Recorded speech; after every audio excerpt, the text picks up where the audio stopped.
What's going on? This is Ortega Squared, your pop culture podcast that's totally not influenced by the cartoons you watched as a kid. I'm Angel, and this is my co-host, Jaden. Clap it up. There we go. Yeah. No, shout out to the producers who totally aren't me and Jaden. But a lot of big news in pop culture this weekend. I mean, and the next weekend everything coming up. Like everything's happening at the same time. We had the Grammys this weekend. We got the Super Bowl next weekend. Yes, sir. Like I'm just curious. Like, who's excited? Like I'm excited. Like this is great stuff. This is what gets me going in the morning. How do you feel? I mean, I just feel like with the amount of content that we're gonna have, like upcoming news and events, the amount of content we're gonna be able to put out to you guys, it's also gonna be a pleasure for us, and it's gonna also be entertaining as well for us to put out this podcast for you guys. So like, what Grammys? That'll tie into the Super Bowl that we talk about later. Of course. But let's not get ahead of ourselves. Let's get our first caller in. Of course. Yo, this Lemar the Lion. So I was just wondering what y'all think about that Braun trade. Yo, Luka to LeBron, that's a different animal. What y'all think though? Yo, Lamar. I watched that Knicks game on Saturday. I went to bed. After I watched LeBron just murder the Knicks. Hey, let's not disrespect the Knicks. Come on. I watched him murder the Knicks. That's what happened when he dropped like 30. Yeah, something like that. I watched that happen. I went to bed. My dad woke me up. He was like, "Yo, Luka to the Lakers for Anthony Davis." I'm like, "Wow, Lamar, that's a great question. Great question." I think that like Luka. It's the funny, right? Because like Luka and LeBron, they play pretty much the same position. It's like the the lead three, kind of a two, kind of a three, kind of a four. Like it's this merging thing. So I don't know how they're gonna run that offense. JJ Redick over there as the head coach. I mean, what do you think? Like, I just think like this was completely unexpected, right? Like I didn't expect to wake up and then I just see all over Insta, all over ESPN, everything, like all my sports channels, and I get these notifications saying Luka to the Lakers, and in my head I'm like, wow, this is something completely unprecedented. Like, how are we gonna have generational talent like Luka just all of a sudden go to the Lakers? Like, then it just begs the question, like, do you think LeBron was influenced in this trade at all? I don't know. So apparently the news is saying like LeBron didn't know. Like, Yeah. So I noticed like watching that Knicks game, like, and I don't think Anthony Davis played, and I think he was expected to play. Right. So maybe he knew and he didn't tell LeBron, or maybe LeBron knew and he's just not telling the public. But I don't. It's kind of interesting. Like, you're right. A superstar, generational talent. I think the Mavericks have something going on in that front office. Like, Right. they traded Jalen Brunson to the Knicks. Mm-hmm. Like that, he's looking like a potential Hall of Famer over there. Yeah, bro. And we have Luka going to Lakers. I don't know. This is crazy stuff. I don't agree with what the front office is doing. Like, who's left over? Like, they got Kyrie, they got Anthony Davis. Right. Like, I'd rather have Jalen Brunson and Luka. Like, I would rather have them right now, but maybe that's just how things work, you know? Right. Like, you never know how this town's going to work out, but. But now we have with the Lakers now. If LeBron ends up retiring or going to another team, we're gonna have Luka. Then we're gonna have young players on the bench, people on the bench, like in the Lakers upcoming, and we're just gonna see like some more players step up and maybe see some more generational talent. No, but I was thinking about this. What I want to get your opinion. What do you think? Like, do you think LeBron potentially goes to the Dallas Mavericks?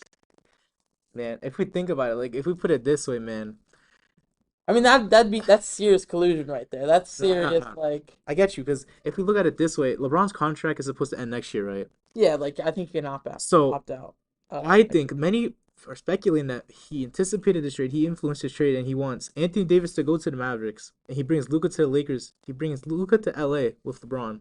So this is probably his last year with the Lakers. He's gonna have a chance to have a championship run with Luka, and he changes teams to go with Dallas with AD, and he'll have Kyrie. I mean, this is how I think about it. Like, was this like a power move from LeBron? I mean, Lemar, you gotta tell us what you think. But I think I don't know. Like that's crazy. It's a crazy trade. It's a good question, good stuff, and good topics. All right, let's see who our next caller is. Yo, it's Jerremy the Pidgeon. Y'all saw the Grammys last night. I know y'all saw the Grammys last night. Yo, who do y'all think won? Like who did the best? Like who stole the show? Like that man Kendrick had like 10. I think he stole. Who do y'all think stole the show? There were some great performances. Benson Boone, Sabrina Carpenter, Doechii. That's my girl. But who do y'all think won? I would agree. Kendrick stole the show.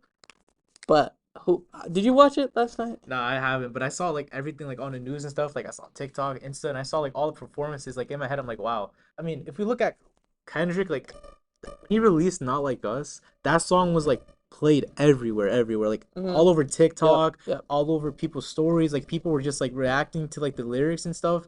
And keep in mind, this is a diss track. So I something I liked about last night's Grammys was the way they did Best New Artist, which I think this is how we talk about the performances.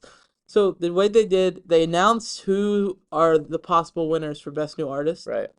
Trevor Noah, the host, who's a comedian, he pretty like went to everybody at the table, and they all did a performance of their song, which was I thought was really awesome.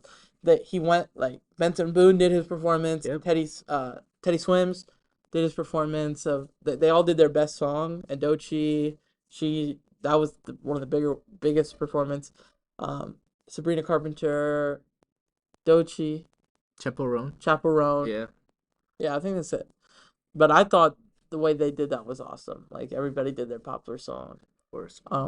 Benson Boone backflipped off a piano, of course. I don't know if you saw that. That was Nah. pretty cool. I was like actually impressed.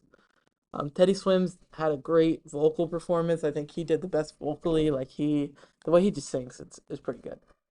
Chaperone, everybody's singing her song. She did her thing. And then Sabrina Carpenter did. All around, everybody did great. But I don't think any of those stole the show. Who I think stole the show was The Weeknd, which was crazy. Yes. This is the craziest part about the Grammys. So I don't know if you know this, like The Weeknd has always boycotted, like he's been boycotting the Grammys for a while. Yeah. So basically, the director of the Grammys came out. He was like, "Y'all, we hired new people because The Weeknd was been boycotting," and they like name dropped The Weeknd, and then The Weeknd came out. Like, did you see that performance? Yeah. I love that performance. Had Cardi.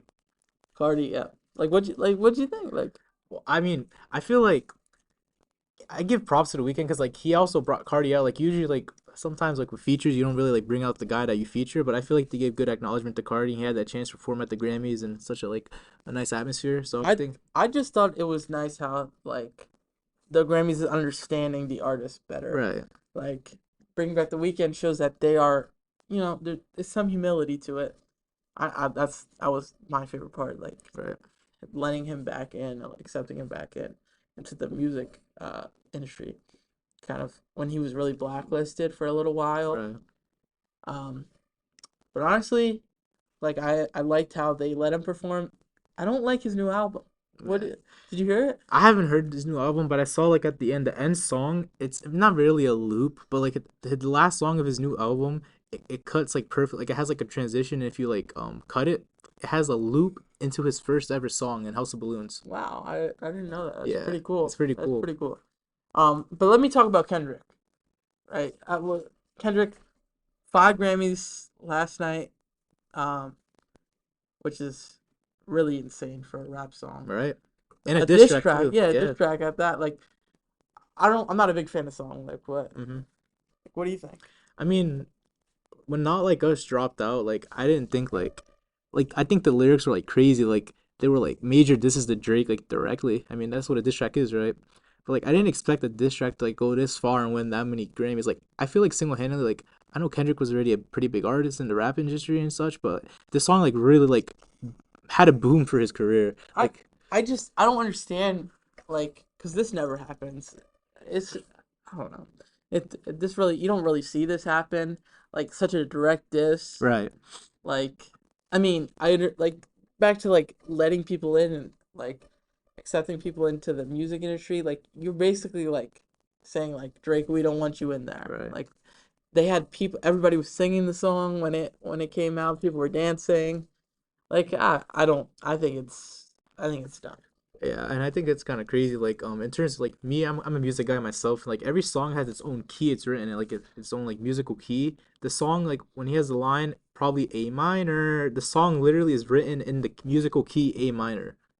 That is, That's insane. and everybody sung that part. Like, that was the Exactly. part When you he heard came on everybody the sing. stage, like every single person in that room said like A minor, like that whole part, everyone. But man, So I think we could keep talking about this topic. Uh, Let me just wrap this up with one last question. Do you think Kendrick is gonna perform that song at the Super Bowl? After what we just saw at the Grammys? what we just saw at the Grammys, I guarantee, I think I could bet my college tuition that he's gonna sing that song at the Super Bowl. It's probably like his most popular song right now. Like I said, And it's being allowed in the industry. Like, it's it's loud, people, they didn't censor that part. right? Nope, nothing. They're not like us. That's what it is, man. And I guarantee you, like that song is just gonna be like really like dragged in the Super Bowl. Like he's gonna sing it, and like I see a lot of memes on like social media, like Pav, like you watch Chiefs win the Super Bowl, and not like us is playing for the seventh time in a row. Like that's just how it is, man.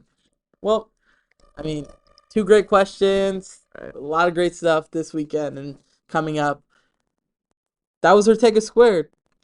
First episode. Thank you for listening, and we will catch you in the next episode when we might talk about the outcome. What happened? We'll see you.